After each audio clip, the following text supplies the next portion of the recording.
Nous méditons l'Évangile selon saint Luc, chapitre 8, versets 16 à 18.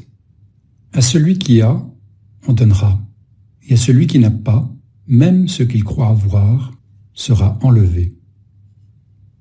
En ce temps-là, Jésus disait aux foules, « Personne, après avoir allumé une lampe, ne la couvre d'un vase ou ne la met sous le lit. On la met sur le lampadaire pour que ceux qui entrent voient la lumière, car rien n'est caché qui ne doive paraître au grand jour. Rien n'est secret qui ne doive être connu et venir au grand jour. Faites attention à la manière dont vous écoutez, car à celui qui a, on donnera, et à celui qui n'a pas, même ce qu'il croit avoir, sera enlevé. » Prière. Seigneur, tu nous demandes de faire attention à la manière dont nous écoutons. Comment veux-tu que je t'écoute? Donne-moi la grâce d'être pleinement attentif à ce que tu veux me dire. Demande. Jésus, je veux recevoir ce que tu veux me donner. Aide-moi à l'accueillir et à le partager. Réflexion. Premier temps de réflexion. Jésus dit, « Faites attention à la manière dont vous écoutez, car à celui qui a, on donnera, et à celui qui n'a pas, même ce qu'il croit avoir, sera enlevé. » Cette affirmation peut sembler injuste.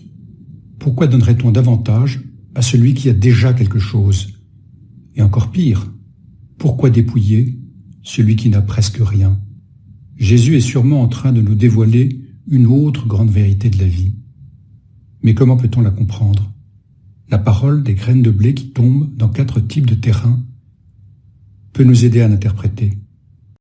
Si nous écoutons vraiment les paroles de Jésus, nous sommes comme la bonne terre qui accueille les graines.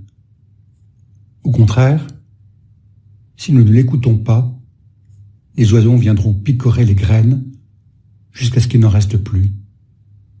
Et alors, même ce qu'on croyait avoir nous sera enlevé. Tout l'avertissement de Jésus. Faites attention à la manière dont vous écoutez. Est-ce que j'écoute attentivement ce que le Seigneur cherche à me dire? Ou bien est-ce que je laisse les graines de la parole se perdre? Deuxième temps de réflexion. Ceux qui écoutent la parole de Dieu et la mettent en pratique sont comme de la bonne terre. Une fois semée en nous, la parole de Dieu germe dans notre âme, grandit et produit, comme un épi de blé, une multitude de nouvelles graines. C'est ainsi que se réalise l'affirmation « à celui qui a, on donnera davantage ». C'est une loi de la nature.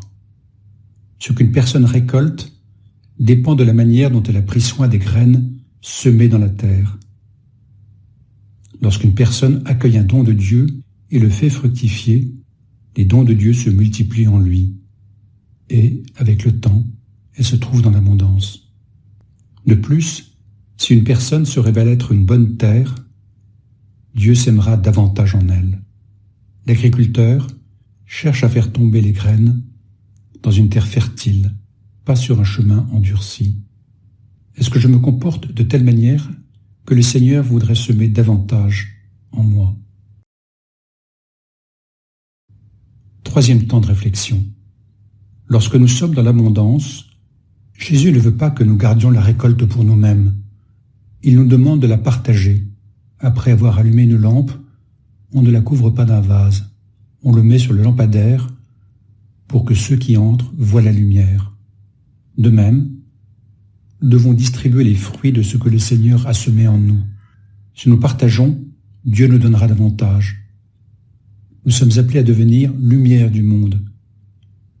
Jésus nous demande d'avoir l'audace de témoigner de la bonté de Dieu. Et il nous demande d'être généreux envers les autres, comme il a été envers nous. Ai-je cette générosité et cette audace de témoigner? Dialogue avec le Christ. Seigneur, je ne veux pas perdre ce que j'ai reçu de toi.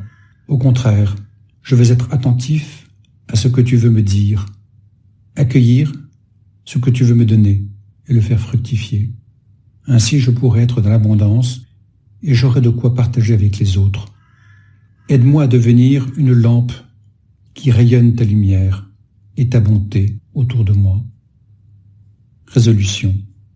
Aujourd'hui, je serai attentif à ce que le Seigneur veut me donner et je le cultiverai.